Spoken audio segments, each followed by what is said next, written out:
रोज़ा अफ्तारी की बहुत बधाई।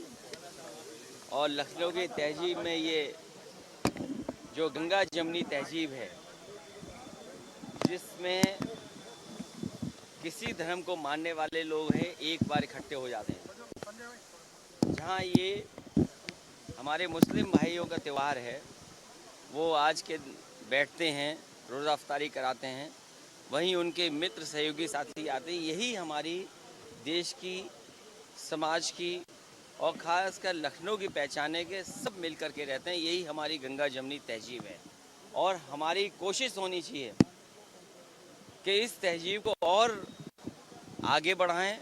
आने वाली पीढ़ी भी मिल कर के रहे, एक दूसरे का सहयोग करे, एक दूसरे का साथ दे, दुख तकलीफ परेशानी में एक दूसरे के साथ खड़े दिखाई दें। अखिलेश जी, समाजवादी पार्टी हमेशा रोजा इफ्तार की दावत करती है, अब की बार नहीं।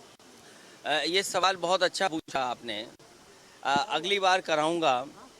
और इस बार इसलिए नहीं हुआ, सरकार ने पार्टी कार्यालय के सामने पता नहीं क्यों रोज़ा अफ्तारी के समय सीवर लाइन डालने का फैसला लिया। ये सरकार ही ऐसी है, ये सरकार ऐसी है। अगर कोई अच्छा काम करना चाहेगा, उस काम को न होने के लिए कोई तरीका ढूंढेगा। इस बार समाजवादी पार्टी के कार्यालय के सामने सीवर लाइन डाली जा रही है।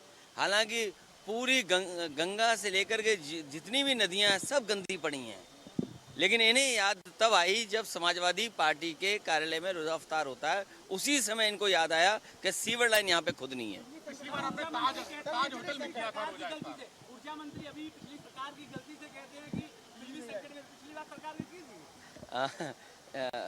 मंत्री जी भूल गए, हो सकता है बिजली चली गई हो इसलिए भूल गए हों। जो कारखाने उन्होंने लिखे हैं अपने ट्वीट में, तीनों के तीनों कारखाने समाजवादी सरकार के बनवाए हुए हैं। ये भारतीय जनता पार्टी जो डबल इंजन की सरकार है, अगर इसने कोशिश की होती कि बिजली के लग रहे कारखाने पूरे हो जाएं, कोयला समय पर पहुंच जाए, तो आज उत्तर प्रदेश की जनता को इस संकट से, इस परेशानी से नहीं जूझना पड़ता। सोचिए, छोटे बच्चे हैं, माताएं बहनें घरों में हैं, बुजुर्ग हैं, बीमार लोग हैं, किस तकलीफ में रह रहे हैं। और कब बिजली आएगी और कब चली जाएगी, इन मंत्रियों के कार्यक्रमों में भी बिजली चली जा रही है। इसलिए बिजली का संकट पैदा किया है, ये भारतीय जनता पार्टी ने दिया है। मुझे याद है, मैंने कल भी कहा, फिर मैं दोहराता हूँ बात को, मैंने कई बार कहा, फिर कहता हूँ एक बार। मुझे याद है जिस समय यहाँ के लखनऊ के बड़े नेता लालजी टंडन जी वो लेकर के आए थे, श्याम देव राव चौधरी जो बनारस के विधायक थे, वो पिछले कई दिनों से धरने पर बैठे थे, भूख हड़ताल पे बैठ गए। उन्होंने कहा कि जब तक वाराणसी में 24 घंटे बिजली नहीं आएगी तब तक वो धरने से नहीं हटेंगे।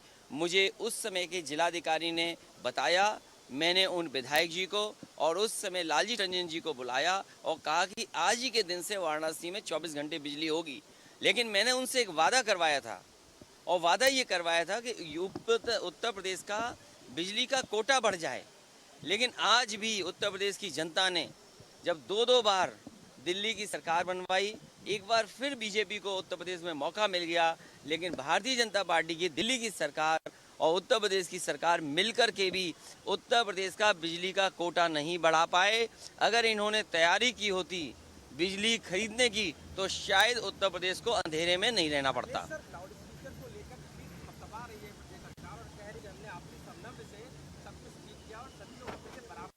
देखिए, भारतीय जनता पार्टी से ज़्यादा झूठ बोलने वाला दल नहीं है। याद कीजिए, उन्होंने वैध अवैध की बात की थी स्लॉटर हाउस को लेकर के, लेकिन एक्सपोर्ट में नंबर 1 कर दिया देश को। ये जो लाउड स्पीकर वाली जानबूझ करके लेकर के आए हैं, वो जानते हैं कि अगर बेरोजगारी की बात करेंगे और बेरोजगारी के आंकड़े देने पड़ेंगे तो बेरोजगारी के आंकड़े नहीं है। आज भी नौजवान लखनऊ में भारतीय जनता पार्टी के कार्यालय के सामने जाकर के अपनी नौकरी की मांग कर रहे हैं।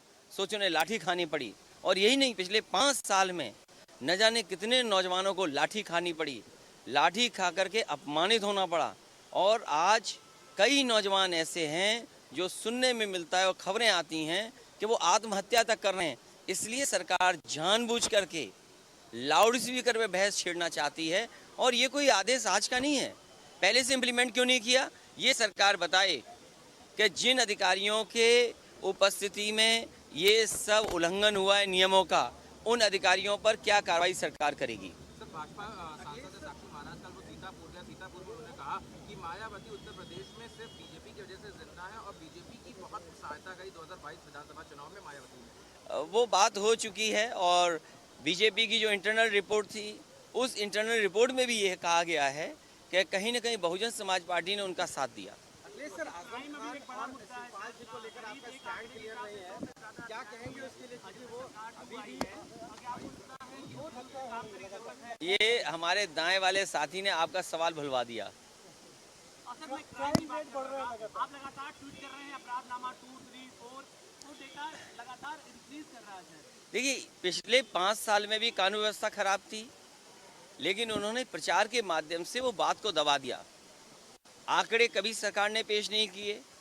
जो आंकड़े दिल्ली की सरकार के पास हैं उसमें कानून व्यवस्था सबसे ज़्यादा खराब है उत्तर प्रदेश की, और आज तो देखने को मिल रही है कब किसकी हत्या हो जाए, कहाँ डबल मर्डर हो जाए, कहाँ खेती को लेकर के, ज़मीन को लेकर के ये हो जाए। इसीलिए कानून व्यवस्था पर बहस ना हो, लोगों के ऊपर जो अन्याय हो रहा है उस पर बहस ना हो, इसीलिए सरकार ये बुलडोजर चला रही है। और सवाल बुलडोजर का अगर है तो वो दल देख करके, जाति देख करके और ये देख करके कि मुसलमान का है इसलिए बुलडोजर चलेगा।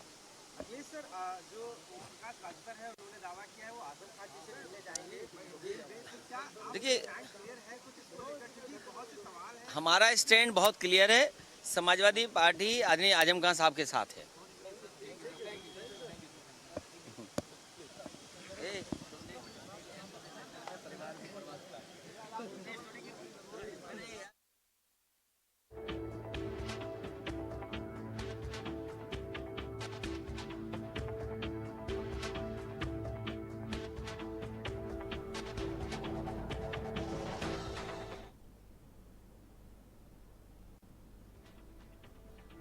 तो क्लार्क अवध होटल पहुंच करके रोजा इफ्तार पार्टी में शामिल हुए और उसके बाद पत्रकारों के तमाम सारे सवालों के जवाब दिए, चाहे वो मायावती के उस बयान को लेकर के हो जिसमें उन्होंने समाजवादी पार्टी को लेकर के निशाना साधा, बात बेरोजगारों की हो, बात युवाओं की हो, बात बिजली को लेकर के हो, तमाम सारी चीजों का